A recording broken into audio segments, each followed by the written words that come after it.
until it pops. Tonight, the world's gonna see a massacre.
A very good evening to you and welcome to KBC Channel 1. This is Easy Friday. My name is Shiksha, Arora. Welcome to the program where we'll be telling you what's happening in the country. Of course, a very exciting day indeed as the first batch of the Johnson & Johnson vaccine is about to arrive at the JKIA. So we'll be taking you there live and telling you the latest. But for now, it's time for the highlights. Oh, and before that, my name is Shiksha Arora.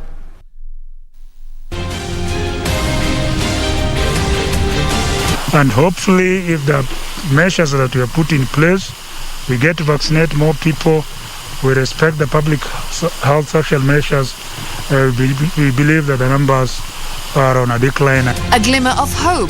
Ministry of Health expects COVID infection curve to have flattened in just 21 days.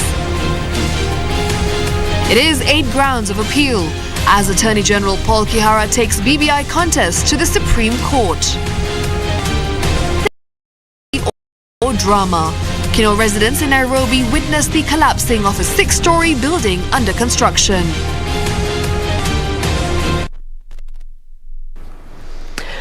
Right, of course. Remember, this is hashtag Easy Friday. You can always interact with us on social media at Shiksha Arora on Twitter, at KBC Channel 1. Don't forget to use the hashtag Easy Friday. Our sign language interpreter is Susan Thuku. Now, the top story of the day, where the Ministry of Health is confident that it will flatten the curve in the next 3 weeks as the number of those vaccinated against COVID-19 continues to rise.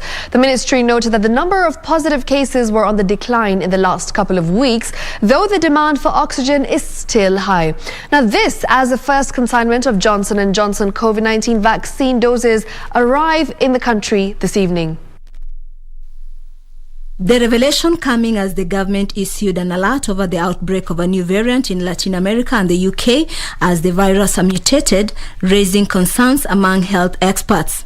According to the Acting Director General for Health, Dr. Patrick Amoth, there has been a major drop in the number of those testing positive for COVID-19. Amoth attributed these to the ongoing vaccination measures and the move to observe the laid-down health regulations. We are seeing a positive trajectory in terms of the numbers, and hopefully, if the measures that we have put in place, we get to vaccinate more people, we respect the public health social measures, we believe that the numbers are on a decline. Amoth, however, noted that there were patients still admitted in intensive care unit and high dependency unit in need of oxygen. Oxygen's demand still stands at about 1,000 patients on a daily basis. On the new variant, he admitted that they were worried after the virus was reported in Colombia and in the UK. Through our contact with WHO, we are monitoring the situation to be able to get appropriate guidance and for us to be able to craft an appropriate intervention. Amoth was speaking in Naivasha during a meeting with all county officers in charge of health to address emerging conditions in the health sector. The deaths have also increased with this new variant, and I think the issue is that it's a more deadly variant, and so the deaths are higher than we were experiencing before. At the Naivasha Sub-County Hospital, the majority of those admitted in the isolation ward were male adults who had not received the vaccine.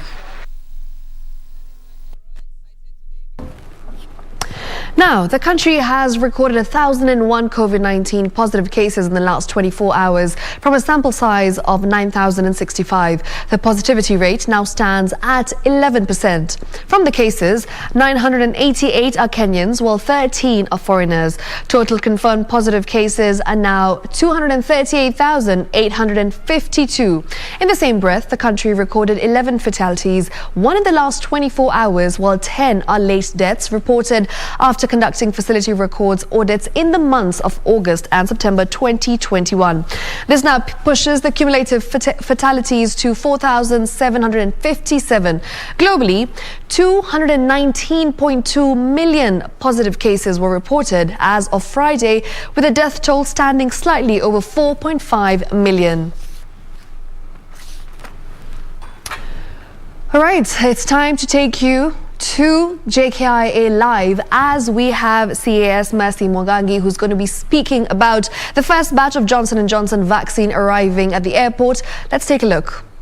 We have a good proportion of Kenyans vaccinated. We are delighted that part of the production of these vaccines that we've received today took place in the African continent as part of the Aspen factory in South Africa.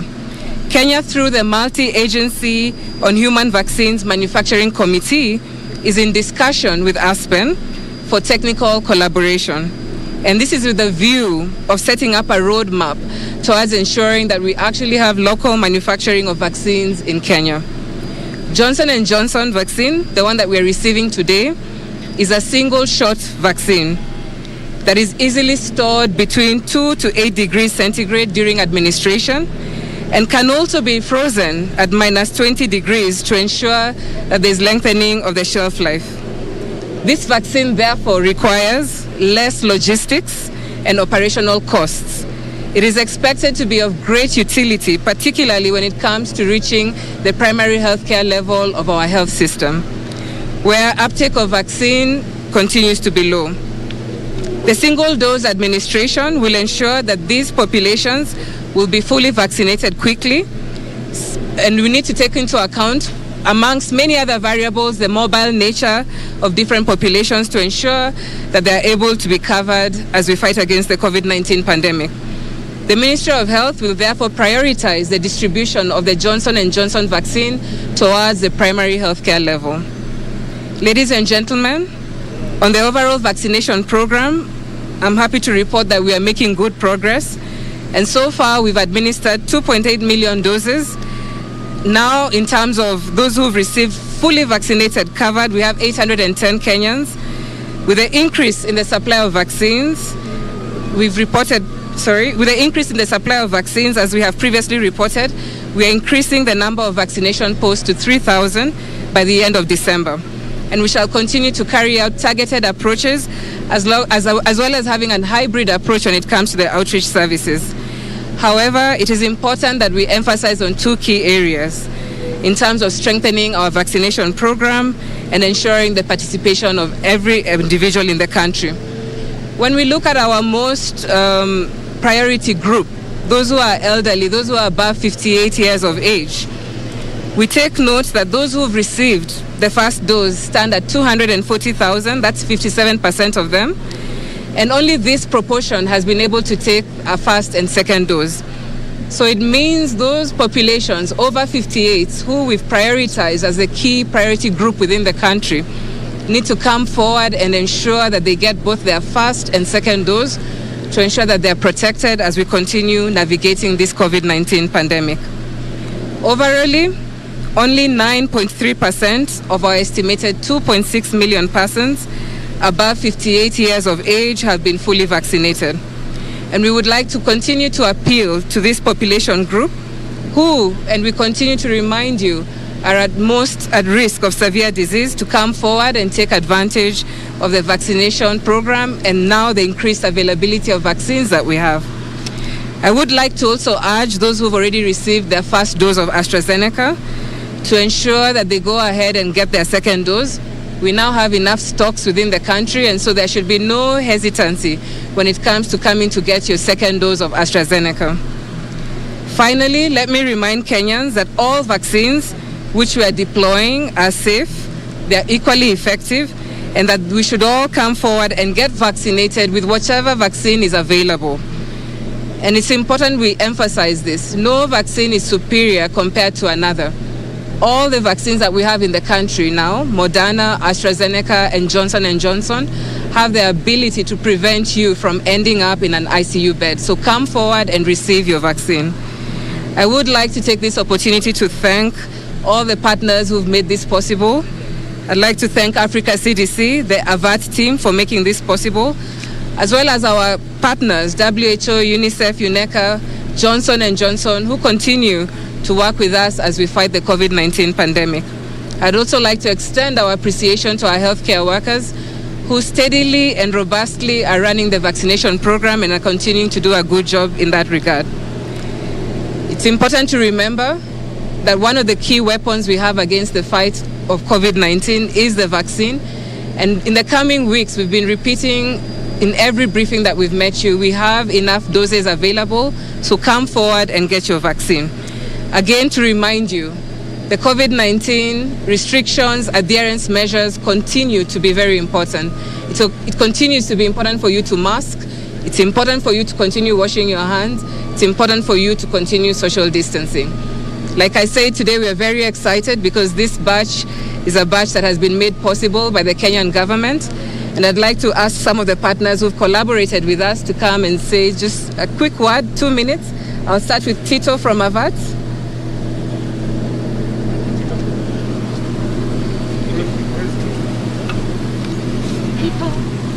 Karibu, Tito.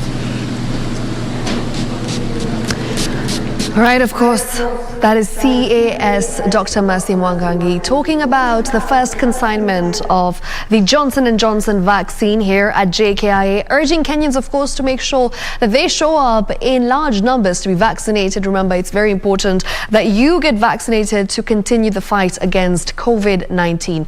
Now, moving on to other news, where the Attorney General, Paul Kihara, has filed an appeal to the Supreme Court challenging the nullification of the Building Bridges Constitutional Amendment Initiative.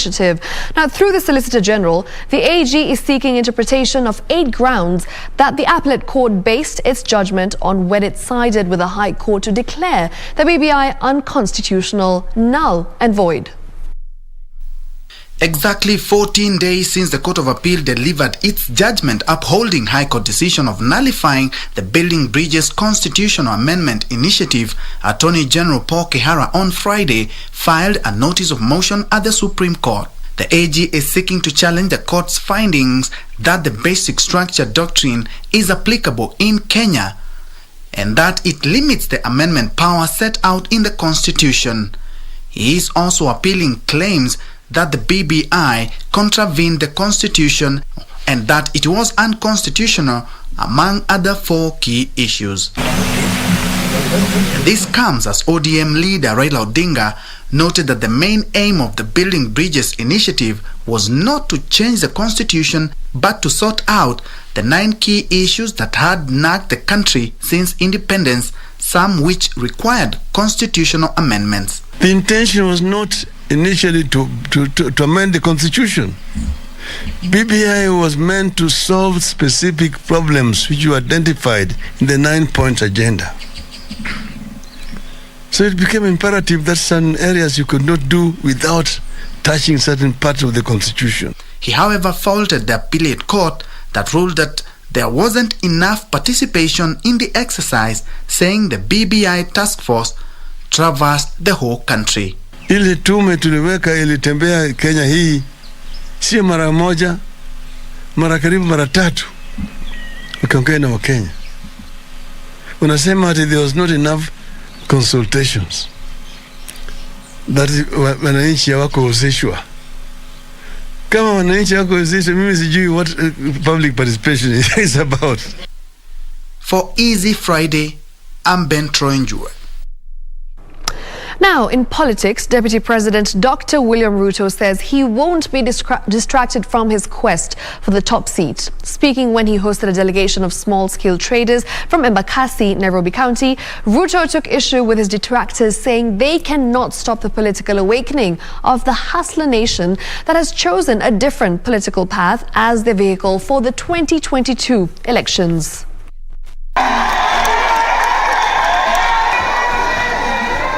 Deputy President William Ruto says he's a man on a mission and his eyes are set and nothing will sway him. Ruto, who spoke when he met a delegation of small-scale traders from Embakasi, noted that the wheels of political change have seen his political nemesis build coalitions to stop him, but he was undeterred. Tunataka kupanga serikali ya mwaka ujao.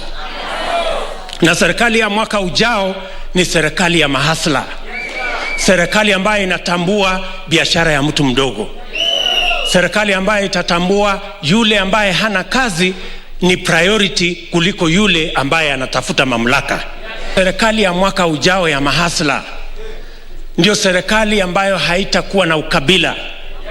Haitambui ya kwamba huyu ni wa kabila hii ama kabila ile, sisi wote ni Wakenya wa taifa moja. Na mwaka ujao kupitia kwa chama ya UDA, chama ya mahasla wote, ndio tutaunda hiyo serikali ambayo haina ubaguzi. Ruto said he's giving Kenyans a party that is all-inclusive, irrespective of class, religion or stature in society, saying it is the outfit which will change the economic fortunes of those at the bottom of the pyramid. Ile ganging up mnaona ni kwa sababu watu wamepata wasiwasi kwamba wale wadogo wameanza kujua ya kwamba hata na wao maslahi yao ni ya muhimu na lazima iwekwe katika mjadala wa kitaifa ili na wao waweze kupanda ngazi wapande juu. Leaders who attended the meeting saying the DP was the most progressive leader the country has had, noting that he is advancing the interest of the majority poor in Kenya. Kama kuna mtu hana asira, ana uvumilivu, ile patience, si tunashindanga na yeye. You think we are perfect? We are not. Sisi tunajua mtu yetu. Huyu siya jamaa wa makasiriko. Caroline Kamau reporting for Easy Friday. Now it has now emerged the 6-story residential building which collapsed today while under construction in Kino area in Kiambu County was not approved by the National Construction Authority. National Disaster Management Unit Director Dr. Duncan Ochieng, however, said the building was approved by Kiambu County government to be a 5-story building, but the owner decided to add another. Meanwhile, pedestrians and neighbours who have been forced to vacate the area want the building demolished. This incomplete 6-story building located at Kino area in Kiambu County partially sunk into the ground on Friday morning. According to witnesses, the building began collapsing at around 10 a.m.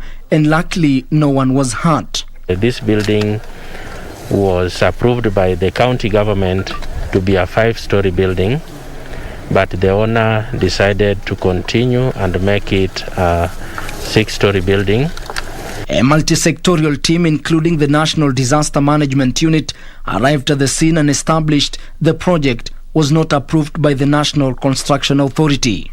Most unfortunate part of it is that when the county government was approving this building in November 2020, they approved the works, but the owner of the project did not follow the due process up to a logical conclusion.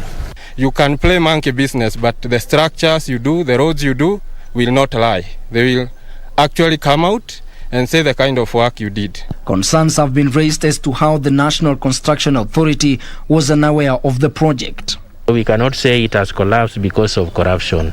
No, let us wait for the investigations, and if anybody will be found to have done an act or omission towards the building collapsing, then the person will be apprehended. If that engineer is a professional engineer, the bodies available will take legal action.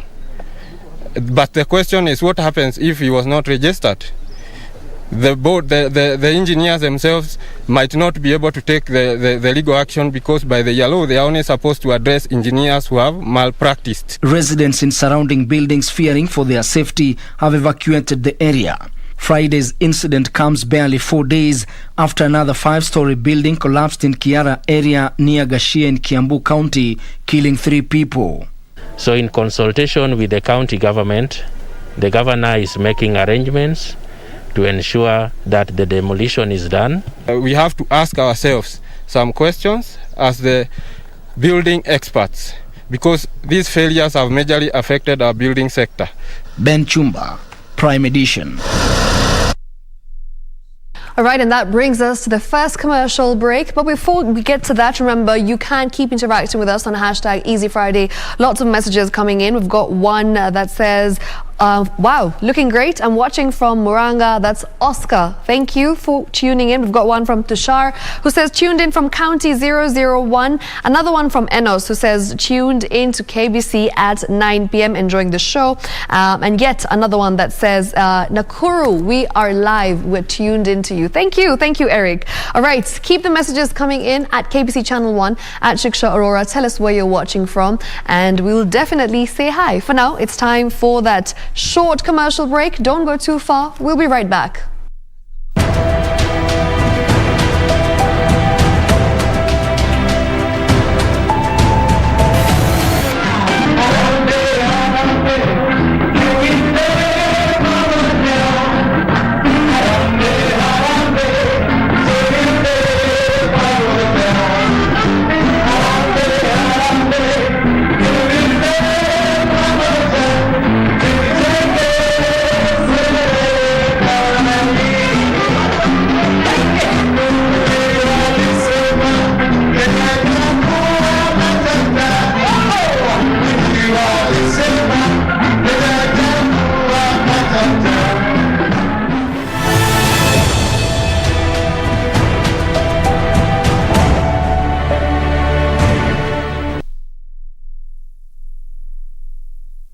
Kupata baba anakuja kama skiza tune, bonyeza *811 *967 hash. Nini napiga?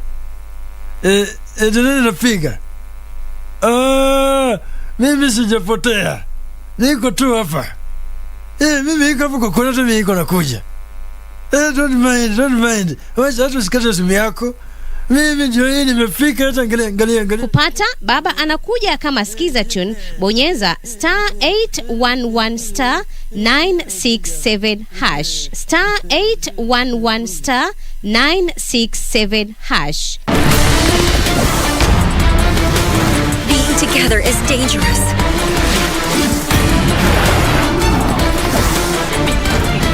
He is my father's enemy. Over my dead body!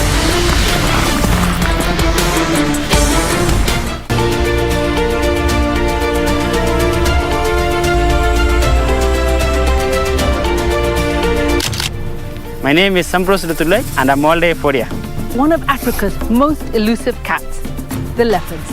So many scientists, they are focusing in other animals. They are focusing in other cats. They are focusing in other species, and they are forgetting leopard. This is an area that the leopard clearly comes to. It's a natural salt lick. We've seen the leopard's footprints. We've also seen footprints of other animals, including baboons and impalas, and these are some of their favorite prey. One mzee told me that there is a black leopard that is just found in your area. Few months, we got the black leopard in our camera traps.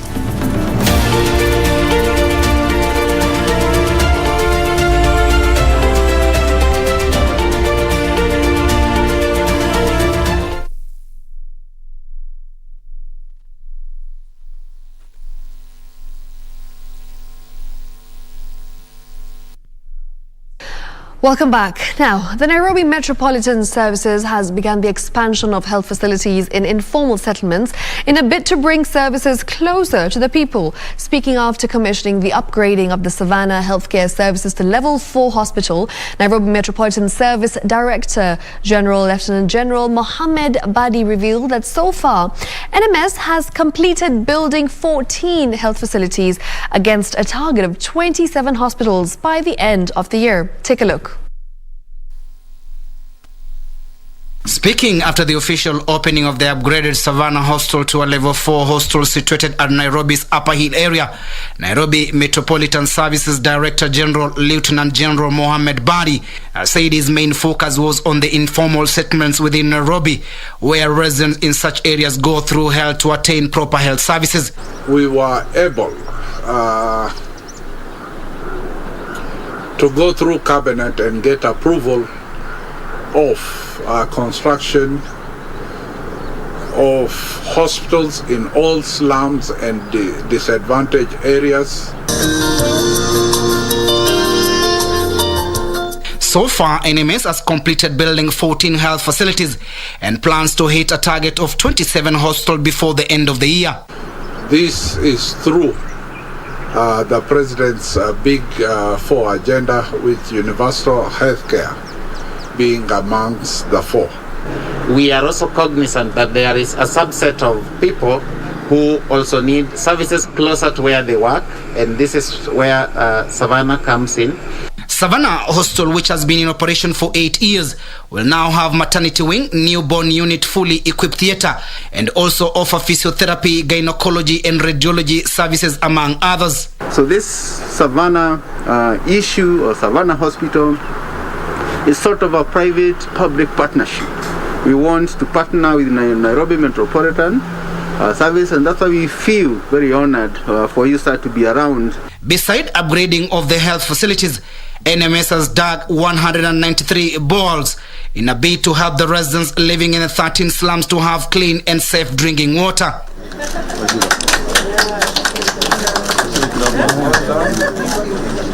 The issue of water to all disadvantaged areas and the slums is now being reduced to almost zero. Even as the government continues to put all efforts to ensure that the Big Four agenda is achieved, the Nairobi Metropolitan Services has continued to ensure that services are brought closer to wananchi, particularly in the informal settlements. Timothy Kipnoso for Easy Friday.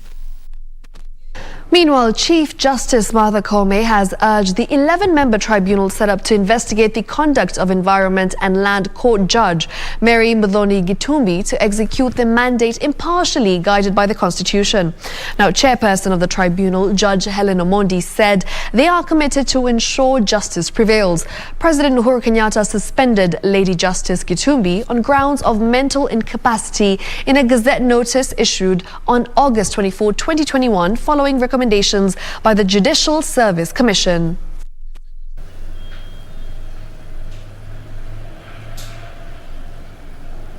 Just to allow me to congratulate all of you for having been bestowed with this great responsibility. I believe you are carefully selected because of your professional backgrounds to perform this task. I can only tell you to perform it according to the Constitution and the oath of office that you have taken. As an office, we want to pledge that we'll facilitate you. We'll give you all the necessary facilitation, and that we'll support you with other personnel that you require. I also wish to thank the appointing authority for the trust bestowed on us for this very onerous task. Milady, we have interacted briefly with the members of the tribunal, and they are all of very rich professional background. Our commitment is to deliver as per the Constitution and as per the mandate. Now, ICT Cabinet Secretary Joe Musheru says judicial activism will cost this nation, warning that every time the government presses the accelerator for growth, some forces are busy putting brakes and trying to wrestle the steering wheel from it. Musheru was speaking when he closed the first National Students' Convention on Youth, Peace and Elections Forum held at the University of Nairobi. He said the government has big plans to solve hardships faced by young people through the Building Bridges initiative, which was stopped by the courts. ICT Cabinet Secretary Joe Musheru, who was closing the first National Students' Convention on Youth, Peace and Elections, urged young people to avoid passengers of doom and destruction trying to pull the government backward. The CS challenged young people not to be spectators but active participants in shaping their destiny, as they are bound to suffer more when things go haywire and not the political elite who have means. Listen carefully to what the people who are coming and telling you they want to be your leaders, what they're saying they're going to offer you, what is their manifesto. They've come with many different ideologies and things, but ask questions so that you really understand what is this thing that they're talking about. And through partnership with government and non-governmental actors at different levels, we're helping to strengthen the role of young people in the resilience of their communities, to find innovative solutions, drive social progress, and inspire peaceful, democratic, political change. The CS say the government will not be deterred in doubling effort to spur development across the country, and particularly supporting the youth to become co-pillars of the nation's agenda. I am looking forward to receiving specific action plans from this forum for consideration and implementation by relevant authorities, including my ministry, under whose docket the youth issues are domiciled. Where we are heading, we can only be successful if we maintain peace. And the peace starts with you as an individual. Appealing to young people to be ambassadors of peace, the Cabinet Secretary urged those who attended to always strive to preach cohesion and reconciliation and not listen to naysayers as their time was now. Peace advocates from universities and encouraging dialogue is a sure way of fostering peace for the youth of this country, since the youth I am seeing here today epitomize the highest ideals that we as a country aspire to. And a group of ex-convicts in Maralal, Samburu County are calling on the government to formulate laws that protect former inmates against stigma and discrimination as they seek opportunities for employment. They say skills gained while serving their jail terms remain underutilized because of challenges faced while integrating back into society. And as Purity Museo now reports, the former prisoners have embraced alternative ways to make a living. Take a look.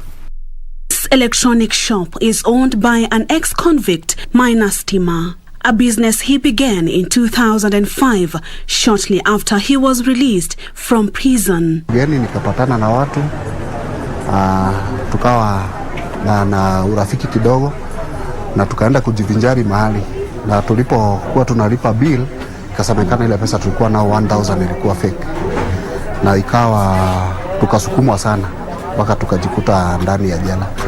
Nilikaa huko kutoka 2003 mpaka mwaka wa 2005 mwezi wa 6 ndio nilimaliza kifungo changu. While serving his term in prison, Minor says he gained electronic wiring skills through an in-house training program. Nilijifunzia kazi ya stima huko, kazi ya wiring. Na wakati nilitoka huko, ingawaje ilikuwa vigumu kujiuza, niliweza kupatana na mafundi wengine ambao tukienda nao kwa field wanaona huyu mtu kuna kitu anaelewa. Following his release, he was unable to secure a job due to stigma by the community and resolved to be self-employed. Walikuwa wamegive up na maisha yetu, so hawakuwa wanataka hata uhusiano. Kila mtu anazafikiria wewe ni mwizi, mwingine anafikiria uliua kwa sababu umesikia umetoka jela. Hiyo stigmatization hiyo ilikuwa challenge sana kwangu. Everybody loves freedom, but a section of ex-prisoners in Maralal, Samburu County would rather be locked up again than live in a society that rejects and stigmatizes them. Kwa nini mtu ambaye ametoka prison, akona ujuzi, akona certificate zake, ambaye akiomba tu kazi nzuri tu ya kuhudumia wananchi kwa ofisi ya serikali anakosa? Angetusaidia tu kidogo tukitoka, at least unaenda unaanza kazi yako, unaachana na crime kabisa kwa sababu sasa tumerekebika.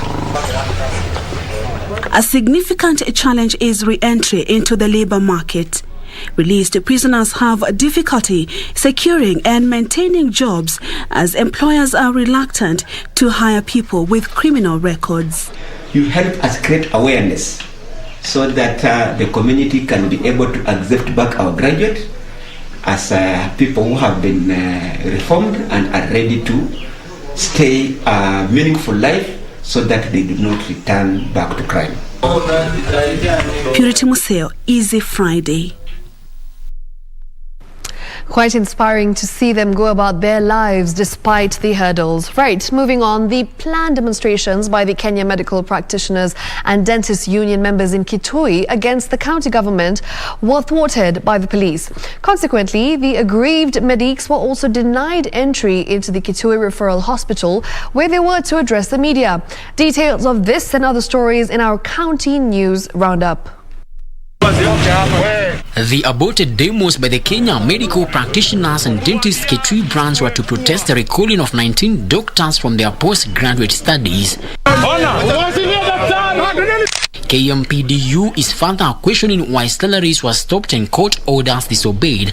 And the Kenya National Union of Nurses and Clinical Officers Mombasa branch is threatening to down tools and paralyze health services from Monday next week if the county government fails to pay their July and August salaries. Kuna mambo mengine ambayo pia yanatuumiza sisi kama wafanyikazi. Ikiwa mshahara unalipwa mshahara, kuna ile pesa ambayo inakatwa kwa mshahara ili umechukua loan, kuna NHIF, na serikali imeshindwa kuweza kulipa hizi pesa kwa muda wa miezi 5.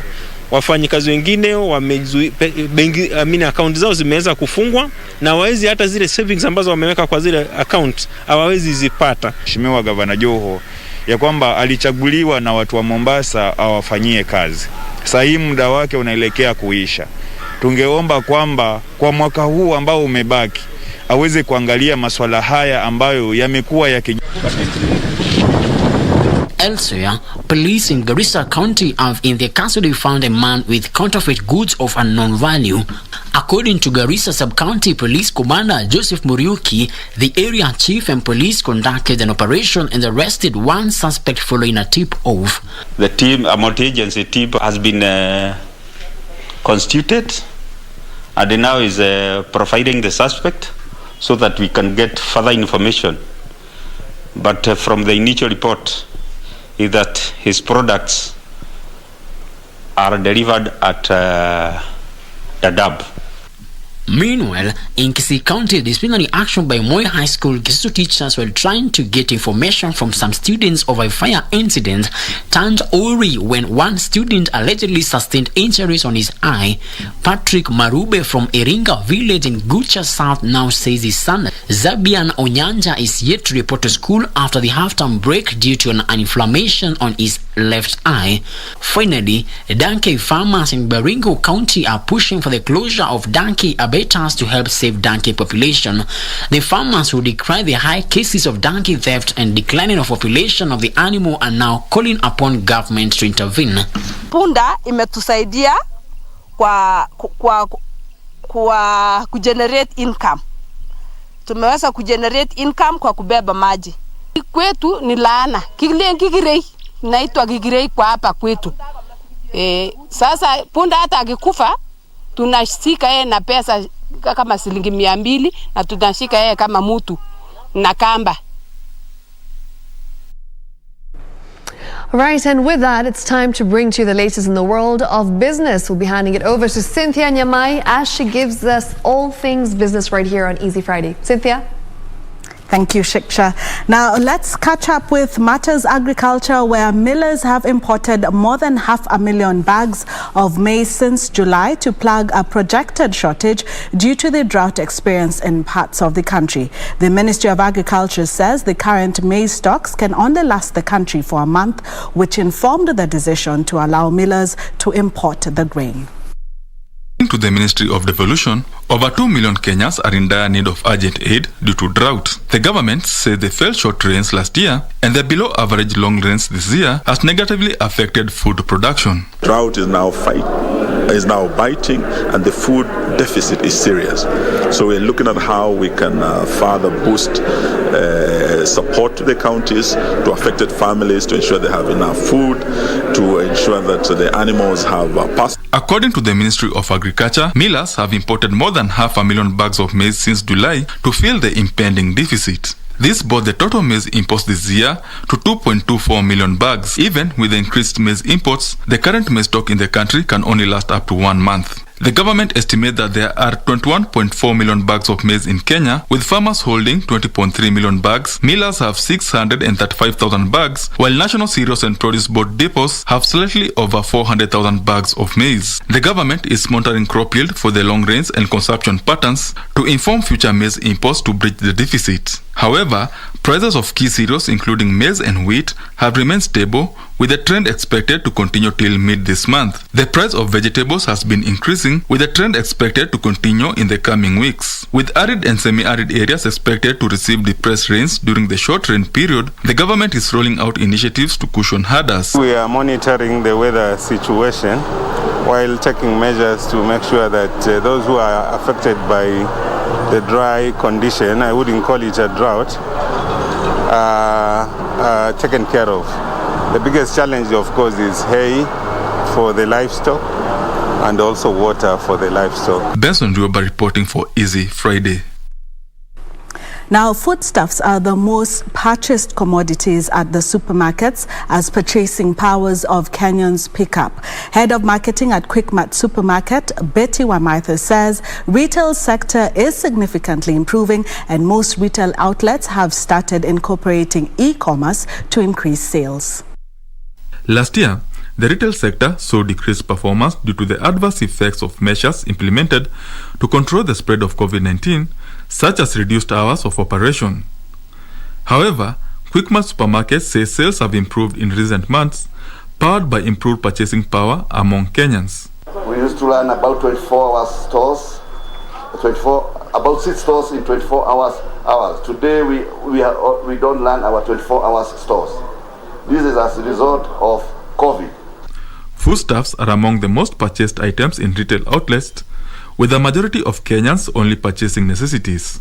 Focus right now has been on food and commodity products. So we have seen our shoppers really focused on food and everyday products that are in every Kenyan home. So your milk, your bread, our daily products, the food, those are the products that customers are buying mostly.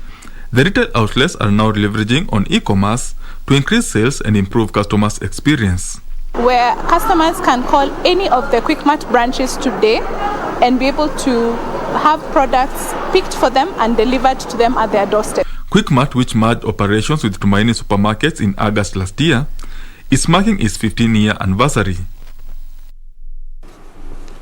Now, Kenya will next week virtually host the first ever African Caribbean Community Summit that aims at promoting closer collaboration between Africa diaspora, people of African descent, and the Caribbean and the Pacific region and its institutions. The summit that will be chaired by President Uhuru Kenyatta brings together heads of state and government of the African Union and the Caribbean Community member states.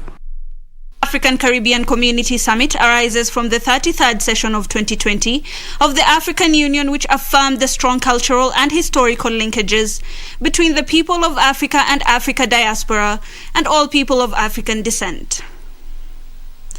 The session committed to strengthen these linkages and adopted a declaration on promoting closer collaboration between people of African descent in the Caribbean and Pacific regions. This year's summit, slated for next week, aims at actualizing the mutual aspirations of both the union and community by promoting ties and engagement. This is by addressing the economic and communication challenges, fostering continent-to-continent integration, and accessing the progress in the fight against COVID-19 pandemic. The forum will discuss debt sustainability and development financing, trade investment and economic integration, blue economy and transport connectivity, fintech solutions, political integration between Africa and Caribbean countries, cultural exchanges, and COVID-19 pandemic management. The Ministry of Foreign Affairs expects the summit to build momentum and support for the formation of the Africa-Brazil-Caribbean Development Commission and provide political goodwill and affirmation for activities aimed at forging closer ties with the African diaspora and people of African descent. In addressing the COVID-19 scourge, the summit will seek to make decisions to insulate developing countries from the scourge of COVID-19, as well as target availability and distribution of vaccines and sharing of best practices in Africa and the Caribbean. Now, business conditions in the private sector improved in August for a fourth straight month, driven by faster rise in new orders and lower cost inflation pressures. This is according to the latest Stanbic Bank Kenya Purchasers Managers Index that indicates that an increase in domestic demand was witnessed in most key sectors except manufacturing, as well as an increase in orders from the Middle East and Europe boosted overall export demand. In August, the headline Purchases Managers Index picked up to a reading of 51.1 from 50.6 in July, which signaled a marginal improvement in business conditions that was lower than the average seen since data collection began in 2014. Purchasing Managers Index readings above 50.0 signaled an improvement in business conditions on the previous month, while readings below 50.0 show a deterioration. The improvement in headline PMI in August was driven by an acceleration in new orders growth, while sales rose in 4 of the 5 sectors except for manufacturing firms. The survey indicates that the recovery in market activity was helped by an improvement in cash flow and customer demand. The survey indicates that even though increased sales pushed to expand output, there was a further accumulation of backlogs of work which encouraged companies to employ more workers.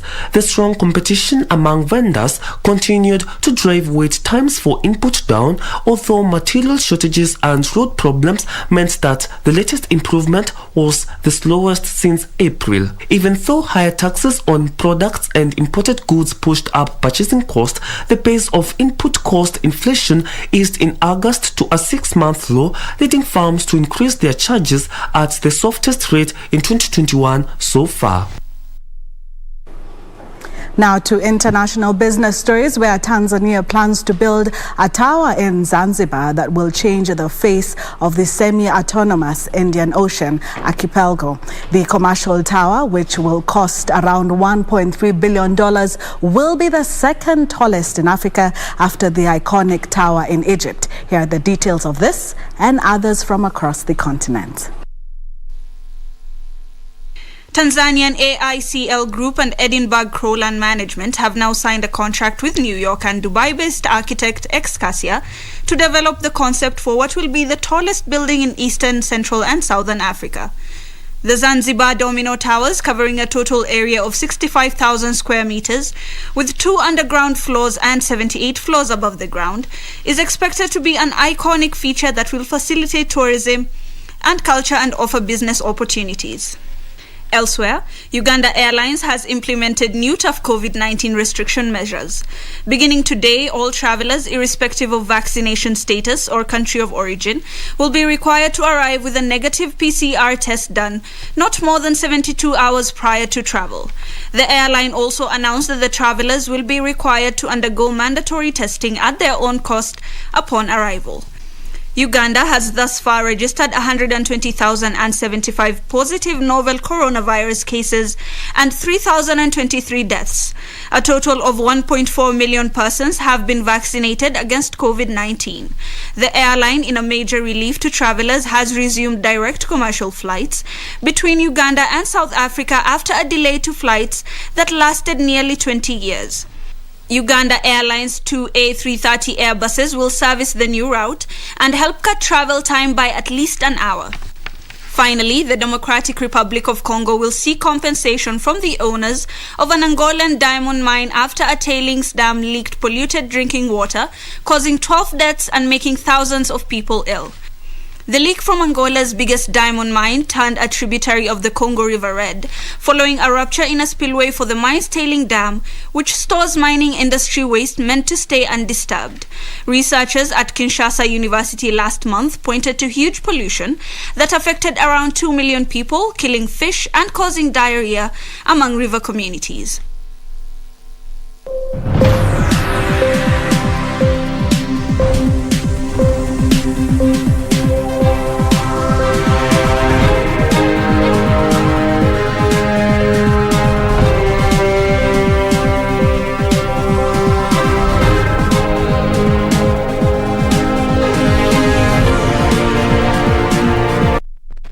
Well, that wraps up business for today. Up next, sports with Karen Kibet after the break.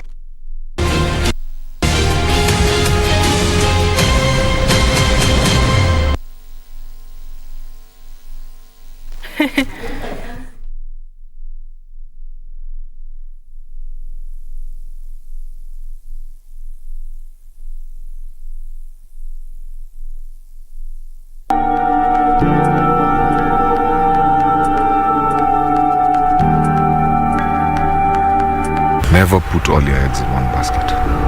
That's the mistake I did. I believe in you, Dad. We all do. Unajua nimekuwa nikikumpa majukumu mpaka unakosa time na familia yako. No, Baba Joyce, this has nothing to do with you. We have lost everything. Please calm down. Let me first talk to Baba Joyce alafu niko explain kila kitu. Can you go home? You know, sometimes I wonder who lost his mom between Musa and I. And it's sad Dad lost his wife too. Unaona unakaa hapa kwa muda gani? Let me give you advice, sir. Ya kufanya nini? Stop fighting. Mambo Fiona. Wewe ni nani? Kwani unijui?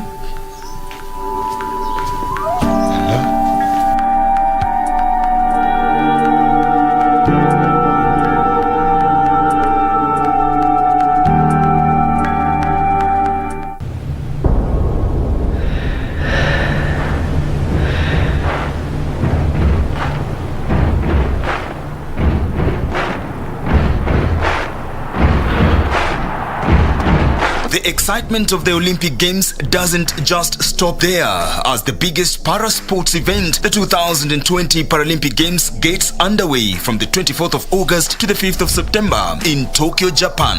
So, get ready to be inspired by these sportsmen and women with outstanding abilities, and look out for Team Kenya too in their quest for glory by watching all the highlights daily on KBC Channel 1, your true sports partner.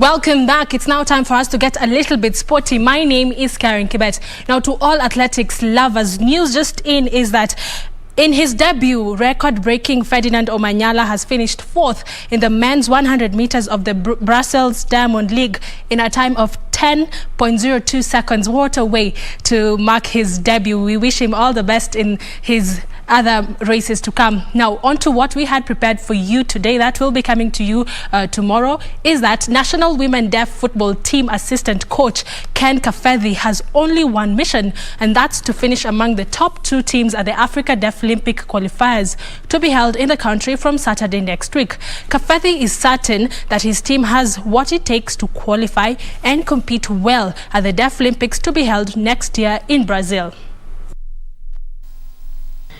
National Women Deaf Football Team Assistant Coach Ken Kafethi says Team Kenya is well prepared and ready for the Africa Deaf Olympic qualifiers to be held in Nairobi from next Saturday.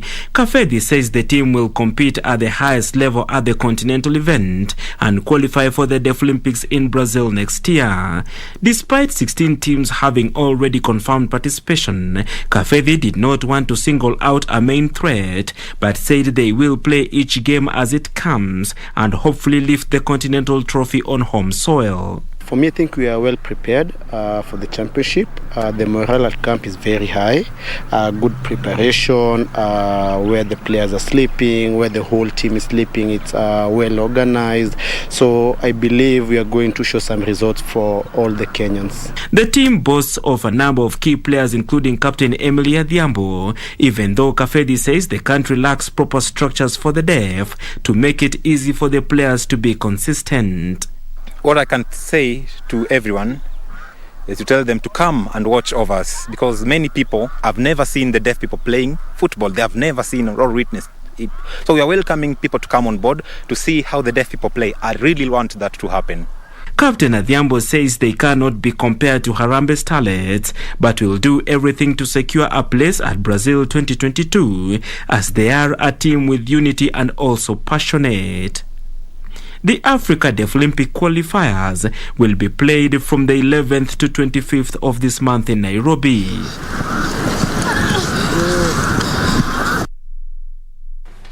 Kenya's Vihiga Queens will play Simba Queens of Tanzania in the semi-finals of this year's CAF Sekafa Women's Champions League qualifiers after beating New Generation 10-0 in the final round match played today. CBE of Ethiopia and Lady Doves of Uganda will meet in the second semi-final of the tournament at the Nyayo National Stadium. The third place playoff and final will be played on Thursday at the Nyayo National Stadium. The winners of the inaugural competition will represent the Sekafa region in the inaugural CAF Women's Champions League tournament later this year in Egypt.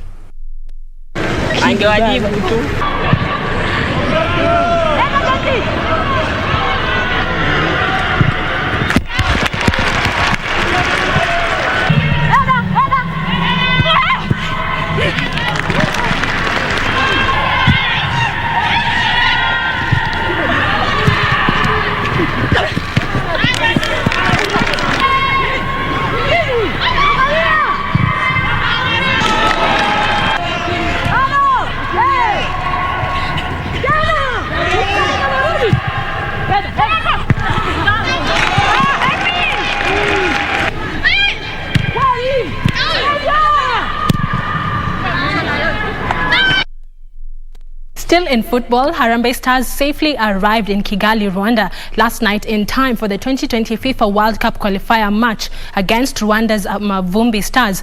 Will face Rwanda this Sunday in their second Group E match after settling for a barren draw against Uganda in their group opener. Harambee Stars departed the country on Thursday evening, a few hours after they drew 0-0 with Uganda in their opening preliminary qualifying clash at the Nyayo National Stadium, Nairobi.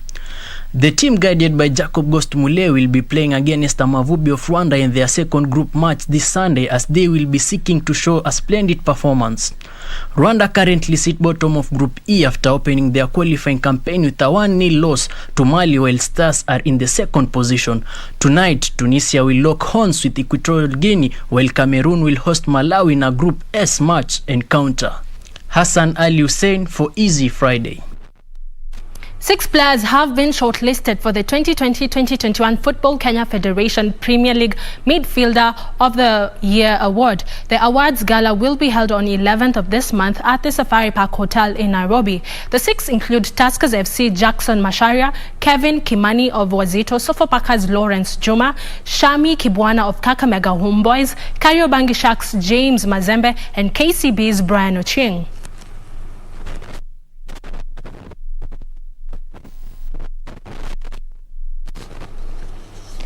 FIFA is investigating racial abuse aimed at England players during Thursday's 4-0 win over Hungary in a World Cup qualifier in Budapest. Meanwhile, Novak Djokovic continued his pursuit of a calendar Grand Slam by reaching the US Open third round with a straight-set win over Dutch rival Talon Griekspoor.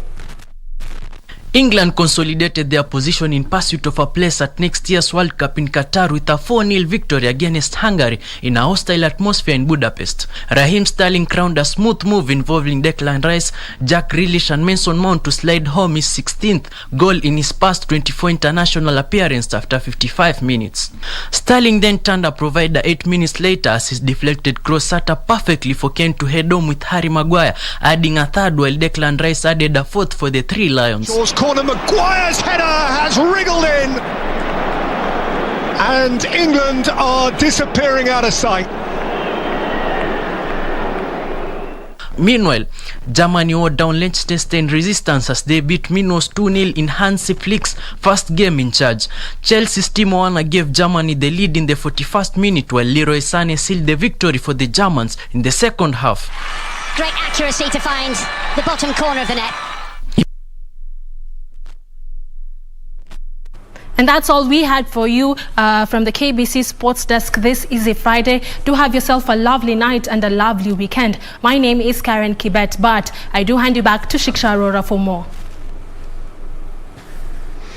All right, and with that, it's time to say goodbye to you as well. Before I say goodbye, I'd like to congratulate Ferdinand Omanyala for his incredible performance. Of course, you know, we don't really have short distance runners here in Kenya, but guess what? We've got a brand new talent and all eyes on him. We'll be rooting for him next Olympics for sure. All right, Shiksha Arora signing out. Thank you for watching #Easy Friday. We've been seeing your feedback. We've been definitely enjoying your company right here on KBC Channel 1. We'll do this again next week, same time, same place. Until then, good night, take care, and sleep tight. Shiksha Arora saying good night to you.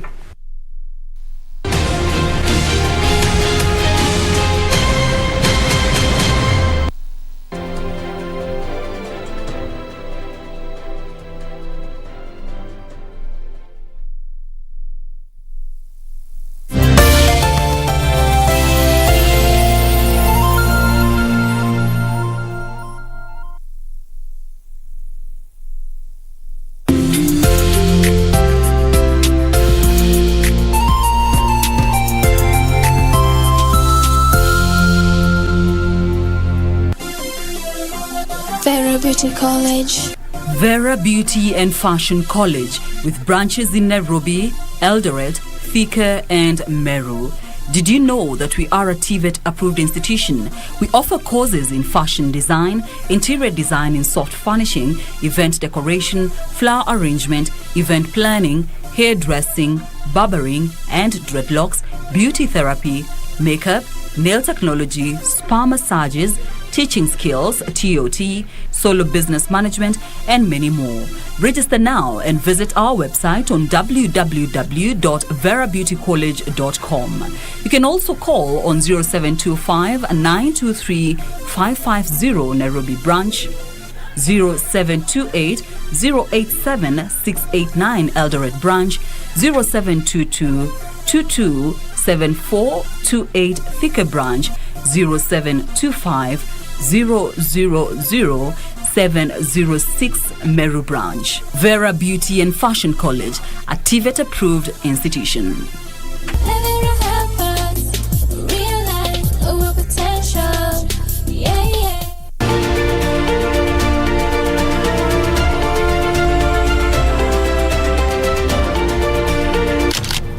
My name is Sambros Lutulay and I'm all day for you. One of Africa's most elusive cats, the leopards. So many scientists, they are focusing in other animals. They are focusing in other cats. They are focusing in other species, and they are forgetting leopard. This is an area the leopard clearly comes to. It's a natural salt lake. We've seen the leopard's footprints. We've also seen footprints of other animals, including baboons and impalas, and these are some of their favorite prey. One mzee told me that there is a black leopard that is just found in your area. Few months, we got the black leopard in our camera traps.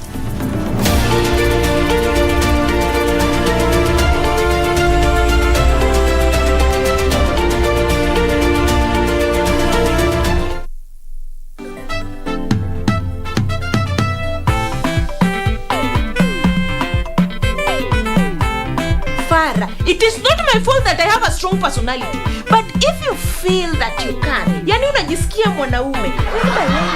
Kinyanjui, you behave or we hate you. You guys, you don't understand the depth of problem you are all in.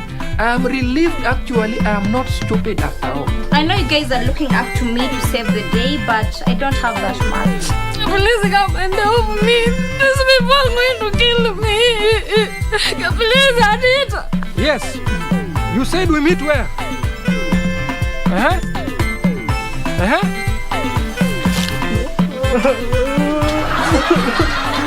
Classmates, every Saturday on KBC.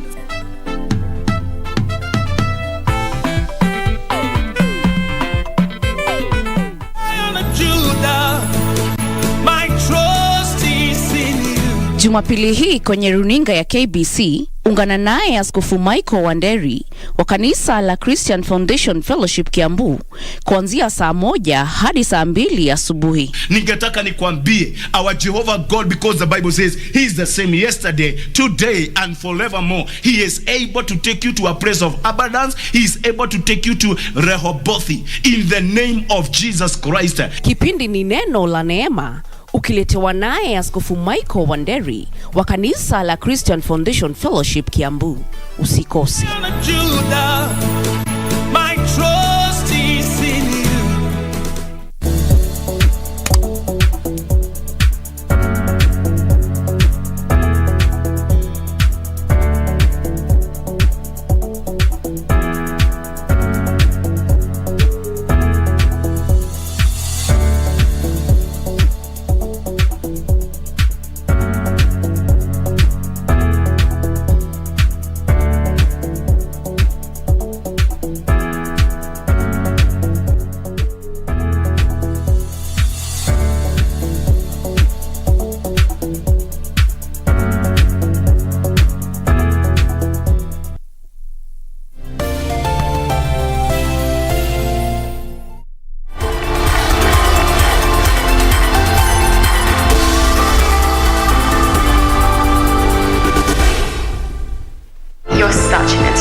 Yeah, it was superheroes, all right. For getting the kids out the door on time. We have mortgages. With SRF rates. We get married. We met on a blind date.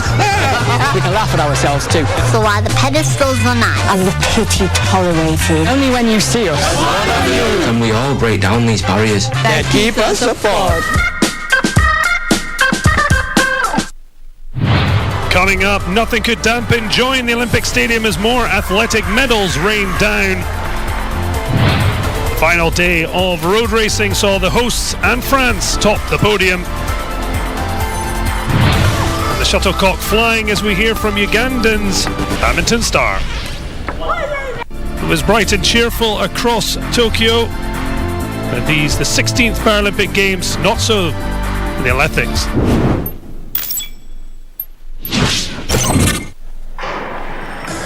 Marcel Hug has certainly hugged plenty of medals already in Tokyo. The Swiss went out on 10th on walking the yellow brick road to further golden glory.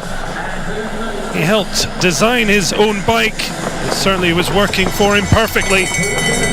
Dai Yunqiang of China eventually took the silver in what was just a second major medal after a bronze in the 400 metres.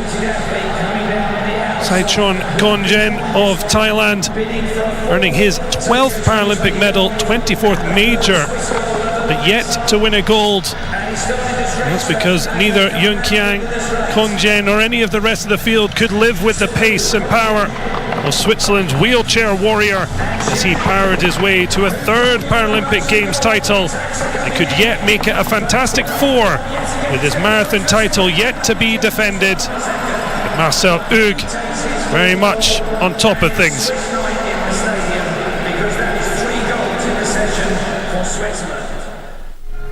Well, the story of Daniel Pembroke, one of the many inspirational ones at the Paralympics. An elbow injury stopped him competing at the London 2012 Olympic Games, but further eyesight deterioration stopped him in his tracks. The Paralympics offered a route back to the sport, and how he seized his second chance with a new Games and European record. Well, it's a long wait, but worth it to be a Paralympic champion.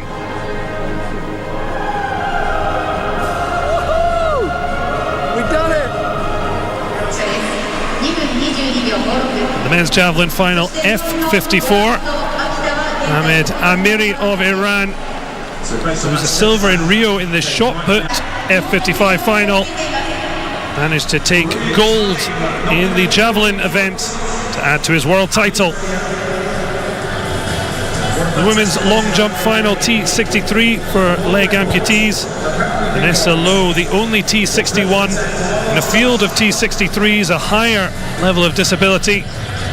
And that didn't stop the Rio champion at T42 soaring to add the T63 Tokyo title to the world gold she took in Dubai 2019.